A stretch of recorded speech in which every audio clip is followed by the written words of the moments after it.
अस्सलाम वालेकुम दोस्तों इसमें ये लड़की आती है और कहती है नानी बहुत दिन चढ़ गया, आप सोई पड़ी हैं, और नानी को हिलाती हैं। तो क्या देखती हैं कि नानी इस दुनिया से रुखसत हो चुकी होती। दोस्तों अगर आप हमारे चैनल पर नए हैं तो चैनल को सब्सक्राइब करें। मिलती हैं नेक्स्ट हैं। तो वो रोने लग पड़ती है और शोर मचाती हैं, नानी साहिबा तो इस दुनिया में नहीं रहीं। अब वो उसका नमाज जनाजा होता है और इसको दफना देते हैं। ये आप देख सकते हैं, वो अब दवाएं खैर कर रहे हैं उसके लिए, उसकी नानी के लिए।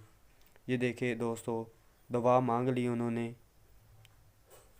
और ये कहते हैं कि यही दिन हमारे ऊपर आने थे। इन 3 दिनों में हमारा बहुत लॉस हो चुका है और हमें बहुत दुख देखने को मिले।